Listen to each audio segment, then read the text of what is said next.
Welcome to Pop Culture Retro, which was recently voted the 15th best podcast by the residents of the Golden Years Retirement Community in Boca Raton, Florida. Each show, we'll revisit some of your favorite pop culture memories with insider and outsider perspectives. Now, please help me welcome your hosts, Ike Eisenmann and Jonathan Rosen. Hello, and welcome to another edition of Pop Culture Retro. Before we even jump into it, I got to say, 1970s me would have been really excited just to be on today's show. I have, two of my favorite movies I have from Escape to Witch Mountain and Bad News Bears all in one place. So I could not possibly be more thrilled. If only I could tell that kid that he's going to talk to the stars of those movies. And we have a very special, guest today, David Pollock, who played Rudi Stein in Bad News Bears. David, thank you for joining us. No, my pleasure. Thanks for the invitation. I was just looking at here. I cannot believe it's 45 years old. Yeah, tell me about it. I remember going to the theater, and this is one of my prized possessions. I had to bring it out today. Here we go. Oh, fantastic. Yes, I brought this. Whenever I wear this, I get stopped all the time.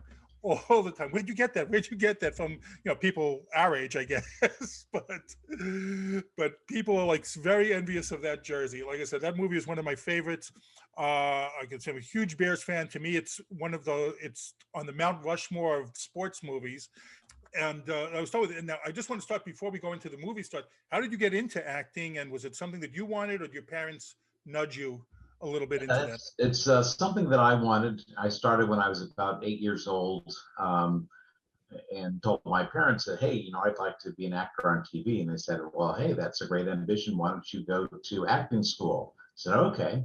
So I attended the Arcadia Children's Theater out here and kept insisting that I wanted to get an agent, and did. And I think the plan was that I'd start interviewing for jobs, and it would be an important life lesson about competition and the real world. But my first interview turned into my first TV commercial, so I was excited, and I kept on going. Obviously I didn't get every. So this is easy, right?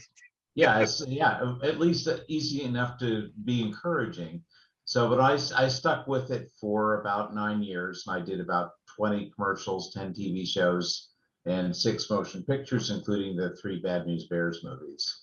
You had a better batting average than I did, to use the proverbial metaphor, because it was weeks of my auditioning before I got my first commercial. So I was almost getting a little frustrated, saying, why isn't this happening? So I'm jealous of that you launched right out of the box like that. That's fantastic. Yeah, no, I was very lucky, and I point out to aspiring other actors to let them know that it's not all as glamorous as it seems. 99% of the Screen Actors Guild is unemployed on any given day. And my batting average ended up being about maybe 1 out of every 6 interviews I'd go to that might turn into a job. And that was actually good. Oh, that absolutely.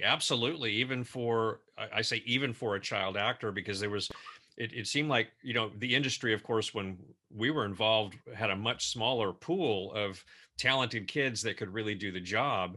And I always kind of picked up on a thing where it's like, they didn't want to overuse us. So sometimes it almost like went around to different personalities, but yeah, you were definitely landing more than I was, because I started to hate auditioning so much so quickly because of how many auditions I had to go on before I did land something. So, that's great. You had a good experience, but it's good to impart that on other people, because it's Exactly. And you probably must have experienced the infamous cattle call more than once also.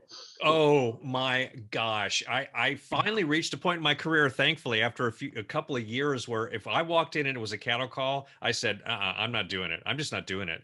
Because the cattle call is what it sounds like. like every child in Hollywood would be called to one commercial casting office, and it was a sea of kids and their parents, and there were only so many chairs, and everyone's sitting on the floor or hanging out in the garden out front, and you just thought, oh my gosh, how are they ever going to decide, who's going to get this spot? Although I did get a couple of them, so I kind of couldn't, deny that they were worth the time once in a while. But yes, crazy stuff, really crazy stuff. Well, Ike doesn't know I'm about to ask this, and so you both starred. I mean, David, this was one of your first gigs, guys. I read that you were in one of the after school specials, and I know Ike did several. Back then, those were so popular. I mean, I'll start with David, but Ike, please chime in. Did you feel like some sort of prestige, prestige being in one of those things? Because I mean, everyone knew about the ABC after school specials. It was fun. I can tell you that. I don't know that it was any more prestigious than anything else. I thought the Love American Style I was in was actually more prestigious. But no, you get into it, and usually you have no sense of, is this going to be really popular or not? It certainly was the case of the Bad News Bears. We thought we were just making a fun summer kids movie. And we had no idea that it would become a cultural icon. So sometimes you're really surprised. And in fact, I tell people that most actors will go through their entire careers without being in anything that was really memorable. So for me to have, tripped upon that in just a 9-year career was extraordinary. And I'm very thankful for that. Yeah, I totally get your point, because even when I was cast in Escape to Witch Mountain, and I was tremendously excited because it was a movie, it was a co-starring role, or technically a starring role, you still have no idea if these things are going to be anything or not. Is it just going to be a movie that's out and then goes away? And even in those days in the 70s, we didn't have the collection of media that we do now, or any life for projects after they're once in the theater, and then they go, maybe they're on TV once and then or twice, and then that's the extent of their life too. So just the same for me, to have landed on something so incredible and important to so many people for so long is just beyond imagining. And we had no idea. We had no idea. We were doing a low budget Disney movie.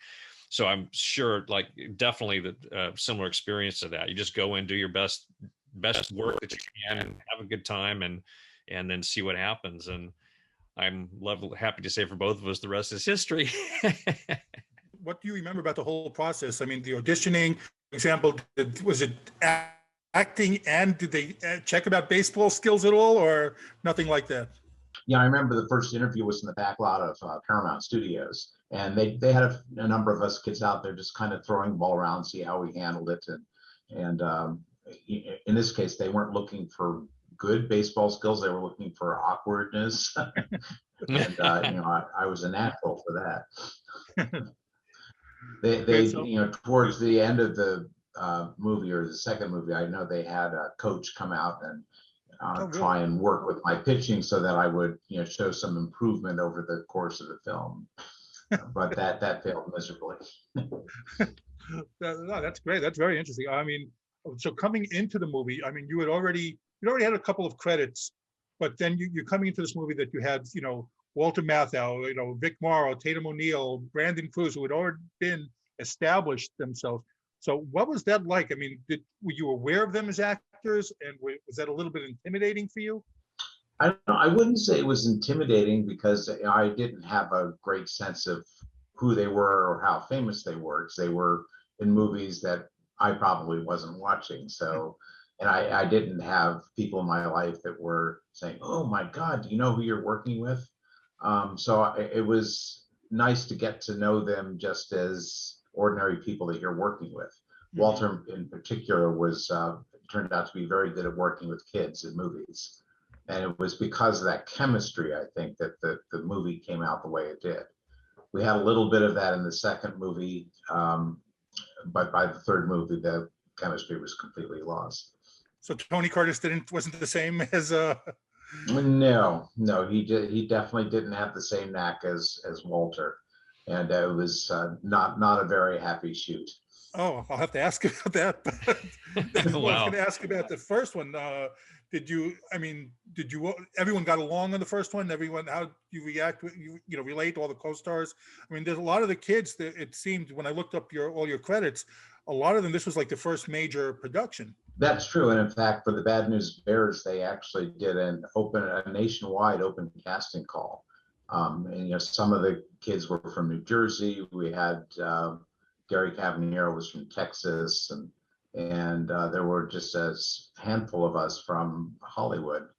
So they really were looking for raw talent, but they sprinkled in a few of us professionals in there for whatever reason. Yeah, I mean, even when I saw the film when it came out, because of course I was of the age where I was working at the time, I was absolutely blown away by the raw new talent that I saw. And I revisited the film again this last week, obviously in preparation for getting a chance to talk to you.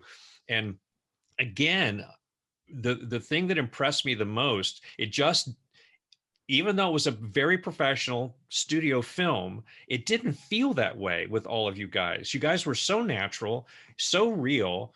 And I was very curious about Michael Ritchie's process with you guys. Because so much of the dialogue sounded improvised, and I'm sure it either was or wasn't, but obviously the stuff that needed to be, that was written, that needed to come out, came out. But how did he prep you guys? How did he work with you? And what was that? Because like all the over talking over each other, I mean, it was just so good. It was so well done, and you all played it out so well. So I'm just curious about that process. Well, Michael Ritchie encouraged improv. So, we were kids, and we, off camera, we joke around with each other, and we had that kind of rapport. So that just kind of carried on into the front of the camera as well. So it's hard to explain. We just, we were into it and got into the scenes, and certain things just popped in our minds. Like there's the scene where Ahmad gets hit by the ball and they call for a stretcher. And I think it was Brandon Cruz that said, "A stretcher for his balls?" And that was totally improvised and ended up in the movie. That's great. Yeah, I just watched the trilogy this week as well. I mean, Bad News Bears, I watched, I was telling Ike before, and I watched that at least once a year. It's like one of the things that I watch religiously every time baseball season starts. And I also, coached for many years with all my kids. So it definitely rings, true to me, seeing a lot of the parents involved, how they are. I've experienced it, I've lived it. But I want to know who could really play there. I was just curious about that. Was anyone really good or no? None of us were great at baseball. I actually had a little experience with Little League, obviously not much, but I don't think any of the other kids were really into sports. I know for some of the pitching scenes, Tatum had a double. Usually, when you're looking from the back, it was a good male baseball player wearing a wig to look like the back of Tatum. So yeah, we didn't have to really work very hard at that part. Now, here's a question that you get asked all the time. What was it like to work with Jaime Escobar? No, I just want. No, what was it like? Coming on with Matthau and Tatum O'Neal. What was that? Just experience like? Any good anecdotes? Well, Tatum was at that point she'd already won an Academy Award, so right. she had quite a lot of confidence with her, and you have to understand that when you're filming, we hung out at that baseball field for 10 weeks filming this movie, so there was a lot of downtime. We all had our own dressing rooms, and oftentimes we would just kind of go in our own directions. I know that Tatum and Jackie Earle Haley and Brandon Cruz were probably closer than the rest of us were, because they would go off places by themselves. And So I didn't really get to know her that well. I got to know her dad better, quite honestly, really? because he was hanging around the set too. Oh, that's great. Did you guys shoot that film during the summer so that you were free of any school time that you had to do, or did you shoot during the school year? No, we shot during the school year. So we had a couple of set teachers that kind of watched for us, and we had a trailer that was set up as a classroom. So we had to keep up with their studies, which meant that they could only work us 4 hours a day. God, that amazes me because, knowing those restrictions, and so many projects I did, especially for Disney, they shot them during the summer so that we didn't have to worry about that extra 3 hours a day. So I'm kind of surprised at that, but that's just the way shooting schedules go, I suppose. So that's fascinating. Yeah. Most people, many people don't realize that when you're a child actor that you do have to go to school on the set, and that sort of makes the job that much harder because, we're doing schoolwork and learning and taking tests and all that stuff, and then going out and doing our job at the same time. So, okay. Yeah, and that made it tough when I got to be 16, 17 years old, and 18-year-olds could, take the parts that I qualified for and had far fewer restrictions on them. So, and that's one of the reasons that I, changed careers and went in a different direction. I went through exactly the same thing. And just, this is on the point, but off the subject.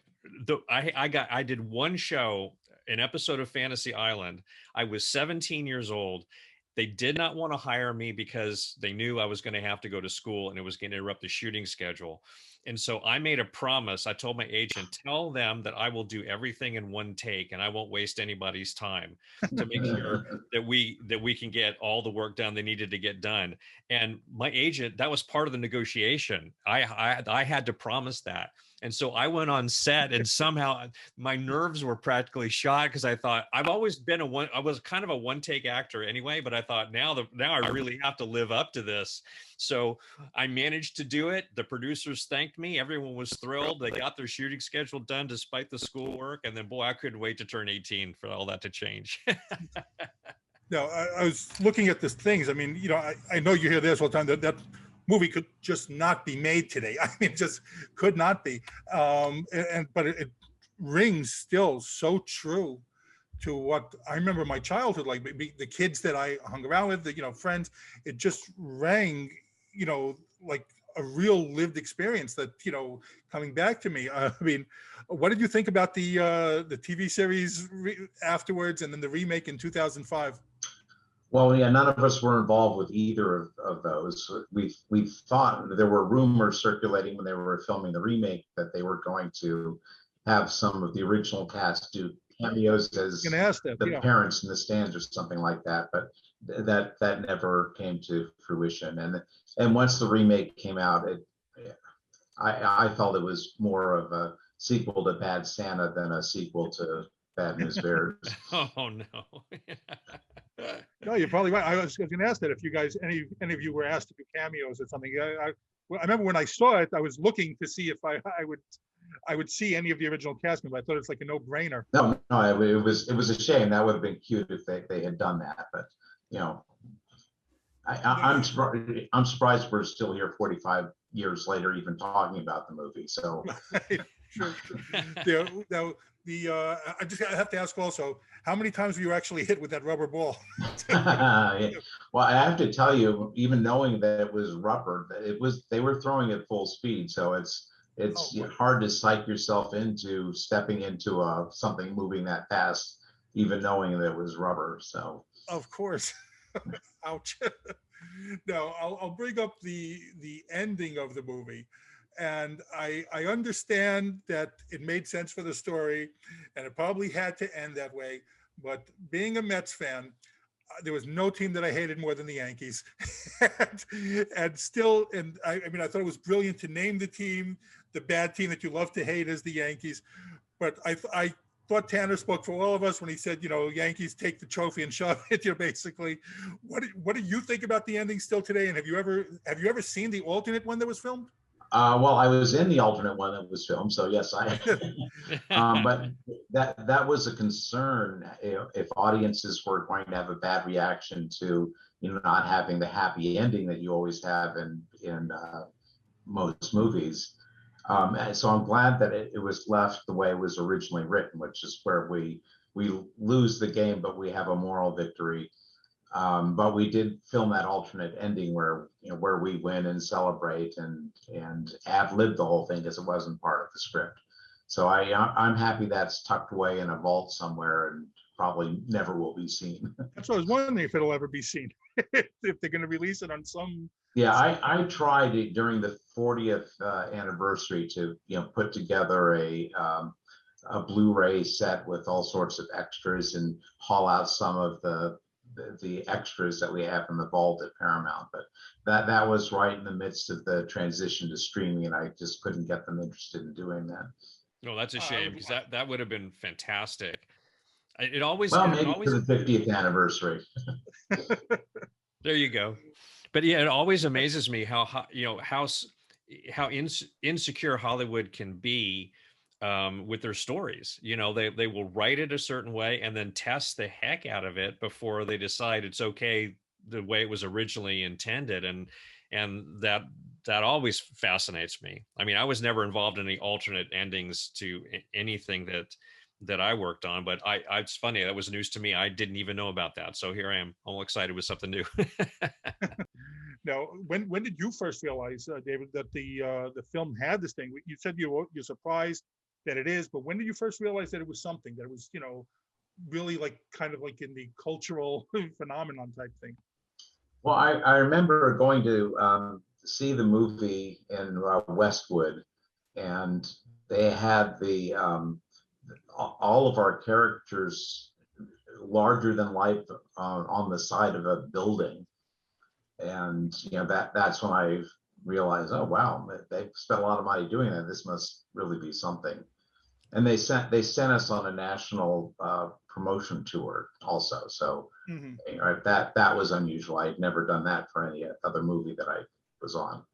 And is it something that you still go back and watch it today? Do you revisit it? I mean, show your family with it? Yeah, it seems like every few years I watch it. I mentioned the 40th anniversary. I had the opportunity to get it up on the big screen again in our little theater in Moore Park. And we did a charity event where I got 4 of the other guys to come out, and we watched the movie in a real movie theater with a real audience, which was a lot more fun than I was expecting. I certainly hadn't seen it on the big screen since it originally came out. And then the 5 of us went up on the stage and did a Q&A session with the audience afterwards. Oh, great. And that was a whole lot of fun. Also, well, I'm going to interrupt Jonathan, because I knew it was going to be a big deal when I was getting recognized more from Bad News Bears than I was from Escape to Witch Mountain, because people used to come up to me all the time and say, "Aren't you Jackie or Haley? Weren't you in Bad News Bears?" And it got so annoying for me for the longest period of time. And I thought, I'm never going to shake this thing. I'm not even in this movie, and I'm getting recognized for it. So I thought it was amazing. And when we were filming the 3rd movie in Japan, that was kind of interesting that we would get noticed on the streets. Of course, we kind of stuck out a little bit there, but I remember there were a group of us. We were filming 6 days a week. Sunday we'd get a day off, and we went to Ginza Street in Tokyo, and we noticed one of the theaters was playing the original movie, and we thought, oh, this will be cool, because I'd like to see my voice being lip sunk into Japanese. I wonder how that is. So we went up to the box office and we kind of pointed to the poster and pointed to our face a couple of times, and the guy got it. Come on in. And we got to stand in the back of the audience, and it was packed, because baseball is very popular in Japan. The movie was very popular. And much to our disappointment, they didn't do any lip syncing. It was subtitled. Oh, what a bummer. What a bummer. Yeah. So, but we kind of got into watching the audience reaction, because, certain facial expressions are universal, and they caught on to all of the comedy in it. And they seem to really be enjoying it. That leads me into the next question anyway. I mean, so I'm glad you brought that up. What's it like, the experience, and you probably, you both have that, just to go from like, you're acting, you're in films and everything, but you don't have that global recognition, just to something that explodes suddenly, that everyone's recognize you on the street, that everyone says, oh, they start pointing as you're walking by. What's that like? Well, it was only a brief time. Because I was getting older, my hair was changing, and so it didn't last for very long. And I'm actually kind of glad for that, because I've seen other actors where that I have that, I'm sure that wears thin after a very short period of time, when you realize that you have no privacy when you're out in public. And that's what most people see. They think acting is this very romantic and glorious thing, and it's mostly going to cattle calls and being disappointed, and dealing with intrusive press, and that. So it's not all as glamorous as it might seem. Yeah, it's jarring, I think, especially for us young people, because when you're coming of age as a human being, and then all of a sudden all this attention is being paid to you for this other stuff.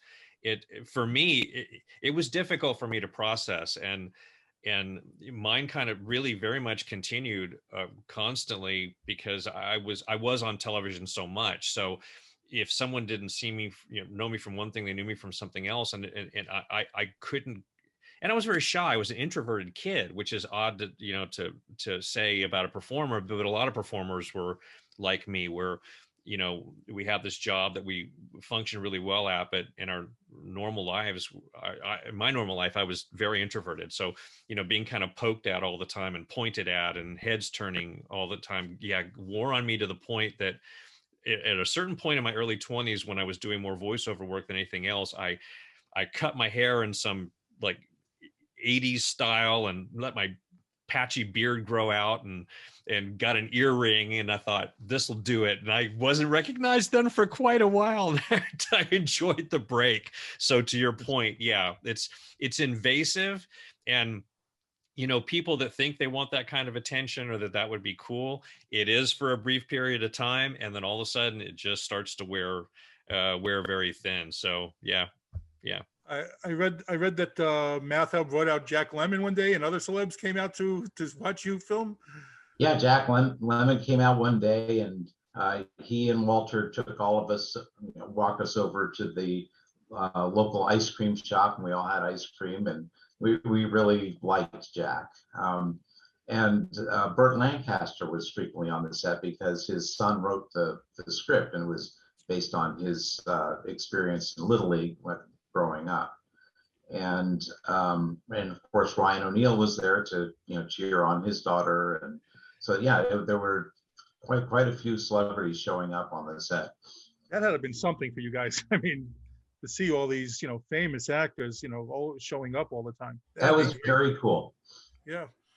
I remember during rehearsals that Bill Bixby showed up. Oh, wow.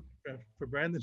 Yeah, because of Brandon Cruz, and it was nice to actually get to meet him, because I was a big fan of the Courtship of Eddie's Father, and Bill unfortunately didn't live much longer either, because he died of cancer. So, but I had the opportunity to meet him. Another opportunity that I had that I would have never had is when we were filming in Japan. We were staying at Hotel Okura, which is no longer there, but I remember a couple of us got in the elevator going to the lobby to take the bus to the set where we're going to work, and there was this couple huddled in the corner of the elevator car, and it was one of those things where we looked, and then we looked again, and we realized that it was John Lennon and Yoko Ono. And this is during their lost period. Apparently they were camping out at the same hotel, and that was fun. Wow. How random is that? My gosh. Yeah, totally. Have you gone back to the fields at all afterwards to check them out, or no? Yeah. Oh yeah. every once in a while someone wants to do a piece about it, and what we meet at the original field. There's still a baseball field there. It doesn't look anything like the original set. And there's no placards or anything there's no way you would know the movie was ever filmed there. That's a shame. If you went, and so much has changed around it. That really is a shame. That I read that too, that they changed a lot of it, but it's really a shame that they don't have something there to acknowledge it. It's such a huge movie. There, I want to go into breaking training a little bit, which I did enjoy it. I know, it's there. How did you feel going into it? I mean, you had a lot of newcomers coming into the series. William Devane, Jimmy Baio, and also had a new Engelberg. Was it a little bit deflating that you didn't have some of the same stars from the first one, or how did you guys feel going into that movie? We had a real good rapport with Bill Devane. Turns out he too was good at working with kids, and he was just a regular guy. You felt very comfortable around him. So that worked, and that's why I say some of the chemistry carried over into the second movie that we lost by the third one. And the second movie was very different because we were on the road most of the time. We were filming in Houston and El Paso, and so that there was a whole new experience of having this entourage of 100 cast and crew going from city to city, and dealing with having the Astrodome to yourself for a week was fun, because between scenes we could go explore the catacombs of the Astrodome. I remember just being blown away by the Astrodome. That was my first time seeing it, really. And I watched baseball. I watched, like I said, when the Mets played there, but seeing these kids in the Astrodome, like, what a dream come true to have that. You see your name in the lights, and I think that movie, even though the first one is so much more popular, a lot of people always, I think, mix up the scene from the movie "Let Them Play," and think and they quote that scene a lot. Yeah, I think that's in the original movie. Right. It's funny, but so most of you were together for the first. Like, how did the newcomers fit in? Was it tough for them to come into, you guys already had known each other? No, I mean, it wasn't like it was a clique or anything. We were professional actors, and we had a new script and new characters, and we just kind of melded them all in. We had Scooty Thornton, playing a totally different role, and Jimmy Baio, and it was fun. They, it was a happy set. They fit in. Everybody got along. Oh, that's great. I wanted to also ask this is totally random question, and I just have to know for myself. Now, Quinn Smith is shown with a broken limb there too. Was that for real? Because it seemed to me like that was real, and that's why he didn't appear in the rest of the movie. No, he wasn't in the script for much of that movie, and I think the cast was not real. It's just okay. It was part of the script that's the reason he couldn't come, is because he'd broken his arm, and he became kind of the inspiration for the team. So it was funny when I first saw that movie, I always thought that there was no way that these kids were around the same age. The kids from Texas looked so much bigger than all of you. And later on, when I wound up coaching, my daughter played travel ball, and they played a girls team from Texas, and they double the size of my daughter's team. So I guess that rang true also. Yeah, I was the tallest kid on the team in the original movie because I was 14 years old, and not realizing that I'd already reached my adult height. So you see us get together now. I'm the shortest guy among us when we're all adults. I was always the shortest, and I remained the shortest. It never changed. But I already asked you about the Astrodome. I forgot that you got hit in that film as well afterwards. Now, when you saw that in the script, did you start wincing? I thought, oh, great. I'm going to be known forevermore as the actor that specialized in getting hit by a baseball. Look, I loved Bad News Bears. I just loved it. I played Little League myself, and it was so funny and interesting to me to see a movie about something that I did as a hobby on the side, and yet had to think about it as an actor from an actor's perspective, how you handle all this stuff. Because I was a pretty good athlete, but I was a very awkward baseball player. I was terrified of the ball and getting hit, so I would wince and jump and move, and watching you guys play all that stuff out was beyond delightful, and it was so effective. And obviously, I think that lent itself to the overall, success of the movie. But and if anybody ever wants to go see the field where we filmed the Bad News Bears, there's some confusion because there's actually a ballpark in West Los Angeles that has a plaque that's named the Bad News Bears Park, but that's not where we filmed it. That's where Bill Lancaster originally played baseball, and it was inspired. The movie was inspired there, but we actually filmed it at Mason Park in Chatsworth, which is right on Mason, just north of Devonshire. Well, having lived in the San Fernando Valley, I instantly recognized the area, and it's so funny how distinctive that is for us folks who live in the area or spend any time there, because it is very distinctive. And I figured it had to be Chatsworth or someplace like that. So yeah, before there was even a 118 freeway, it was. Oh yeah, you have to get off at Devonshire and drive all the way across to get there. Yeah. Well, I'll jump in now about the Bad News Bears Go to Japan. I just finished that last night. It'd been a year since I saw it, so I finished that last night. I remember even then being upset that not everyone was in it. You only had, I think, 5 of you managed to make it through the trilogy. So you just mentioned before, you touched upon it briefly, that you said it was not an enjoyable experience. Any reason, or just not because not everyone was there? Well, a lot of it had to do with our director, John Barry. I don't think he had experience directing kids' movies, and he didn't have the patience for it. So, he would get angry and yell at us. And at one point, the moms on this set withdrew us from the film, went back to the hotel and said, "This has got to stop." So it was pretty bad. And I don't think Tony had worked with kids, at least for a very long time. I don't think he was very happy with the production either. Oh, shame. What made you decide to leave acting? Well, some people would say I never did, but it was a combination of things. I talked about losing parts to 18-year-olds because of the state laws. But I had that bad experience in Japan, which made me think, is this the ghost of acting futures? Is this what it's going to be like if I do that? And I knew enough at that point that this is a lot of fun when I wasn't paying rent. But is this something I really want to rely on once I'm out on my own?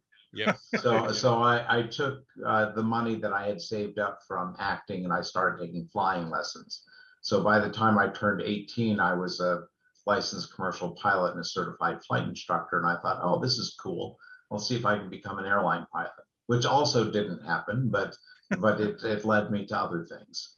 Right. I'm amazed with the pilot thing, but I was saying, I found amusing that you left the cutthroat business of acting to go into the tranquil, easygoing life of politics at some point.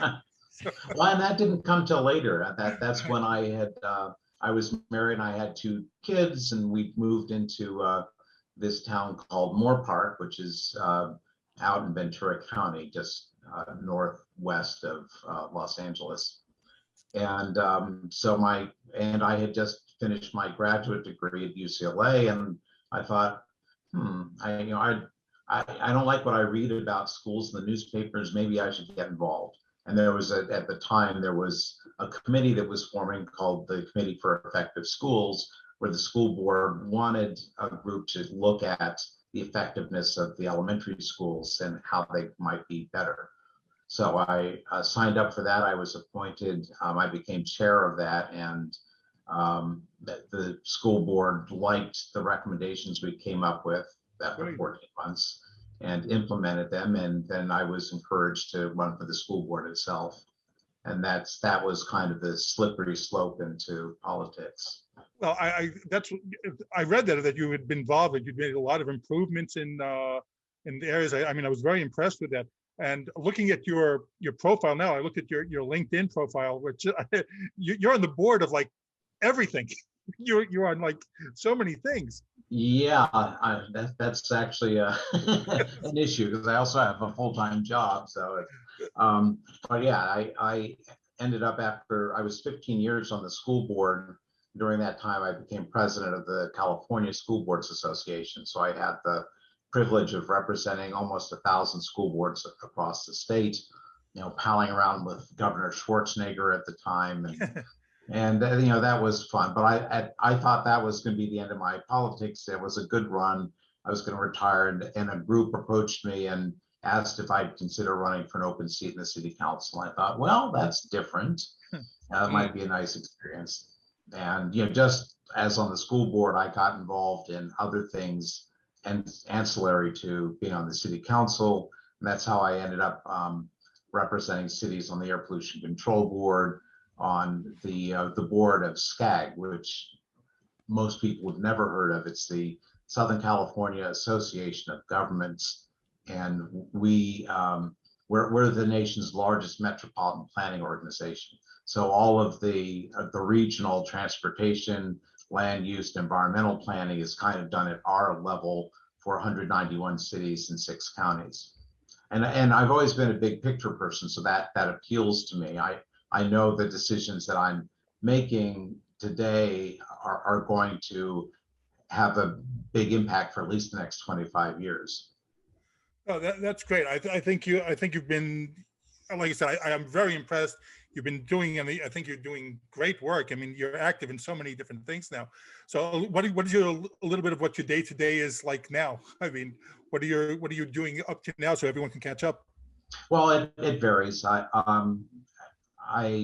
left the 9-to-5 world and went into consulting back in 2011. I have 2 clients currently. The largest is a law office where I've been working to develop their clientele with some success, and I'm enjoying that. But then I also, in addition to being on the boards of 3 government agencies, I'm also on the boards of 4 nonprofits.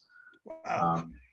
So I was able to juggle it during COVID because we could do everything by Zoom meetings like this. But as we start, going back to in-person meetings, I may have to cut back on my ambitions a little bit just for the sake of doing, trying to do too much. I just want to just before we let you go, I want to ask also, with it being the 45th anniversary now, are there any plans, anything going on for it? None that I know of. Oh, that's a shame.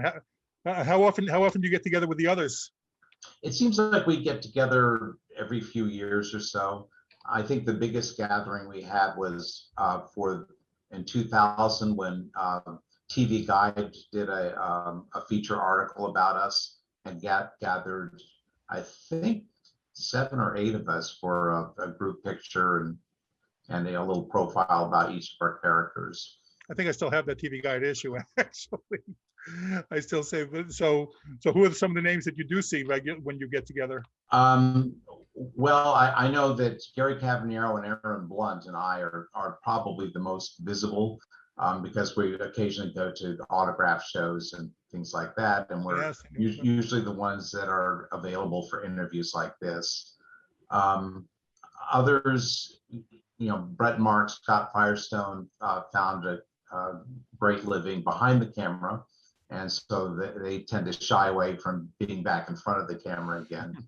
And of course, Jackie Earle Haley, his career took off with a nomination for an Academy Award, and we're still in touch. I always call him on his birthday, and that's good. Yeah. I see. I always read that Chris Barnes wants nothing to do with any of it. So. Yeah, and I talk to Chris every once in a while. But yeah, he came from a very religious family, and I think his participation in the movie was something of upsetting embarrassment to them. Wow. So that's why you didn't see him in later movies. Well, again, I thank you so much for doing this today. I mean, this has been an absolute treat for me, and like I said, I'm a huge Bears fan.